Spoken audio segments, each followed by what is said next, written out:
భవిష్యత్తులో జగన్మోహన్ రెడ్డిని జైలు టూరిజానికి అంబాసిడర్గా చేస్తారని మాజీ ఎమ్మెల్సీ డొక్క మాణిక్యవర ప్రసాద్ వ్యాఖ్యానించారు.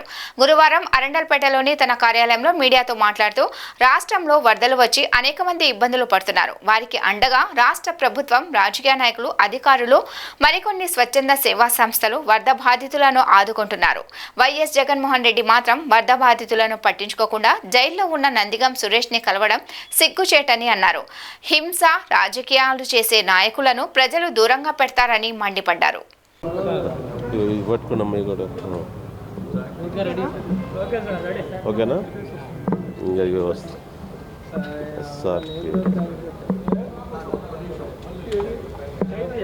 ఒక్క నిమిషం అంటున్నాడు, ఏదో చూసుకోండి.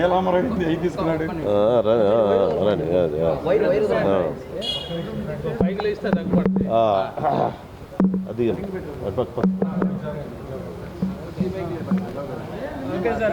రెడీనా? రాష్ట్రం అంతా తుఫాన్లు వచ్చి అన్ని జిల్లాల్లో చాలా నష్టం జరిగింది.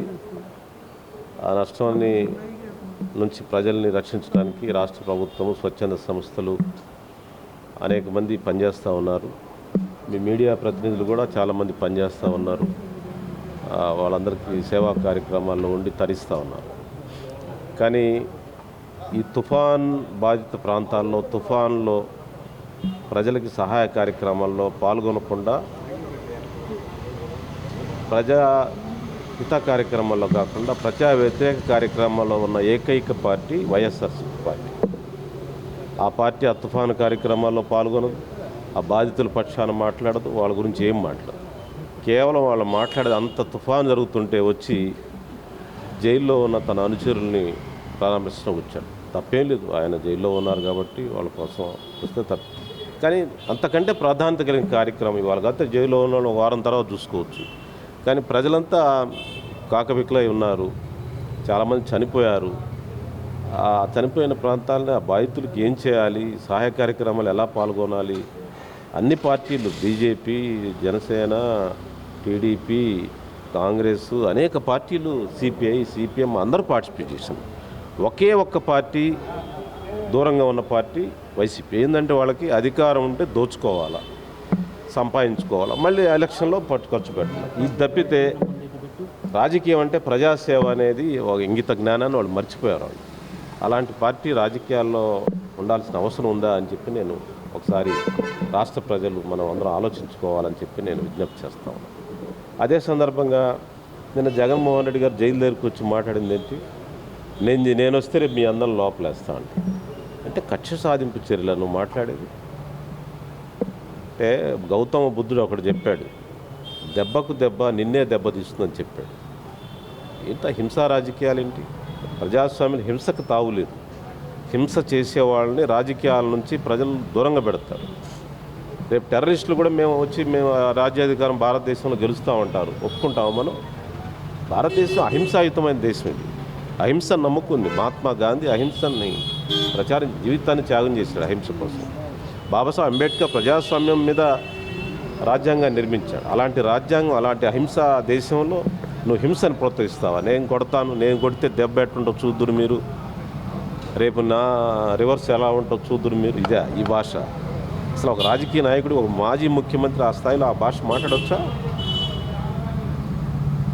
జైలుకి వెళ్ళి నువ్వు తుఫాను బాధితుల దగ్గర కాకుండా జైలు దగ్గరికి వెళ్తావా? అది ప్రాధాన్యత, ఇది ప్రాధాన్యత. అంటే రాజకీయాల్లో ఏది ప్రాధాన్యత కూడా తెలియదు అతను. జగన్ని భవిష్యత్తులో ఇంతకుముందు గతంలో టూరిజంకి అంబాసిడర్గా గుజరాత్ టూరిజంకి మన అమితాబ్ బచ్చన్ టూరిజంకి ఉండేవాడు. అంటే బుద్ధిస్ట్ టూరిజానికి దలైలామా ఉంటాడు. ఆ విధంగా డార్క్ టూరిజం అని ఒకటి ఉంది.